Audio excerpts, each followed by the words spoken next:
Agora, é uma pena que uma unidade da Embrapa no semiárido tenha sido invadida pela terceira vez pelo MST no chamado Abril Vermelho. Ontem o presidente Lula anunciou o programa de reforma agrária. Veja você, o ano passado, nessa mesma data, o MST dizia que havia 100 mil famílias acampadas. Agora, no lançamento do programa, são 221 mil famílias acampadas. O que aconteceu? Saltou de 100 mil para 200 mil de um ano para cá. E mesmo que seja uma correção de números, dá para ficar, não é de ficar indignado que invadam uma sede da Embrapa pela terceira vez.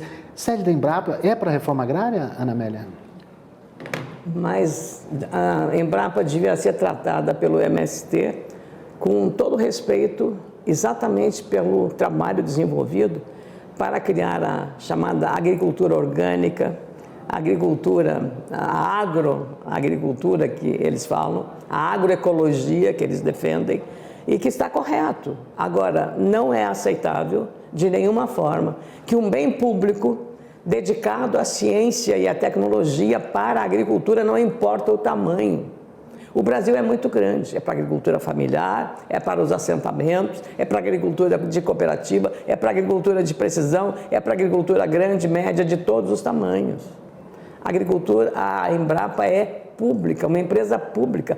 Todos temos direitos de acesso à Embrapa, mas não é correto que o MST se valha da sua luta e da sua bandeira, o Abrigo Vermelho, para invadir exatamente a Embrapa. Perde pontos, muitos pontos. Já perdi pela invasão de propriedades privadas que são produtivas. E agora já há uma reação no Congresso, na Comissão de Constituição e Justiça da Câmara, liderados pela FPA, para tornar no Código Penal exatamente os procedimentos adequados para a desocupação das áreas invadidas. Com prazos definidos na lei, na legislação, para não ter nenhum mais problema de insegurança na área do campo. Então, todos nós defendemos o direito à manifestação pacífica, a dizer os direitos que querem, e o presidente Lula está correto, fazer um inventário de toda a área pública, disponível, mas não a Embrapa, não os centros de pesquisa estaduais. O INCRA também está invadido. O INCRA também está invadido. Não tem sentido uma coisa dessa. Então, é lamentável, é zero para o MST que faz essas ações, imaginando que com isso vai sensibilizar o governo. Pelo contrário, ele irrita a sociedade, porque é a sociedade, toda ela, urbana e rural, que paga a conta de uma interrupção de uma unidade importante. Eu acompanhei lá no Rio Grande do Sul, certa vez, uma destruição. O José Bové, você lembra do José Bové? José Bové, junto com o Stedley, meteram fogo, arrebentaram com uma unidade que estava de produção de eucaliptos e outras culturas que são economicamente corretas, ambientalmente sustentáveis. Destruíram tudo. Foi a coisa mas também ali foi um desastre institucional e político para o movimento. Eles acho que nunca perderam tanto por aquele momento que foi a destruição daquele centro de pesquisa lá no Rio Grande do Sul. Então, essas ações, elas têm que ter um limite. E o MST está perdendo o limite. Agora o governo apoia e o presidente Lula fez o que tem que fazer. A área pública não tem problema com disputa com a área privada, que estão trabalhando lá, que dão empregos, que dão renda, que geram riqueza. A área pública está lá parada, não gera nada, só gera incômodo para o próprio governo. Como a greve. As greves que vão afetar o próprio equilíbrio do governo. O governo está sendo colocado numa redoma, com pressão de funcionários, as universidades entraram em greve. Você sabe há quantos meses o IBAMA está em greve, Ana Amélia? 4 meses. Operação Pirata. Operação, como é que chama? Tartaruga.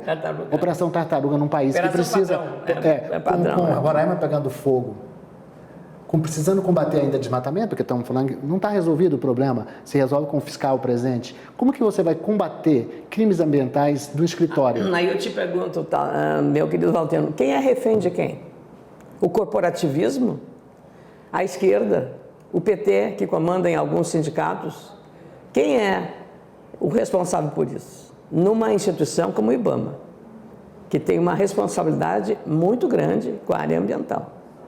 Se está desse jeito, o governo tem que demonstrar alguma autoridade em relação a essa questão.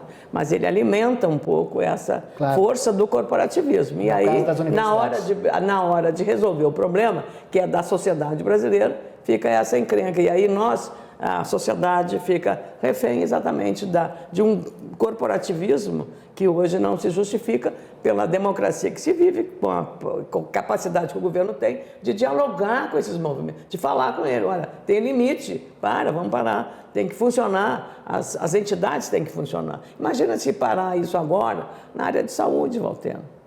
Numa área de dengue, aumentando o próprio combate à dengue. Que são eles que têm também que trabalhar nisso, né? Quer dizer, é uma irresponsabilidade, para dizer o mínimo em relação a essas manifestações e essas paralisações. E claro que tudo isso reflete na economia do país.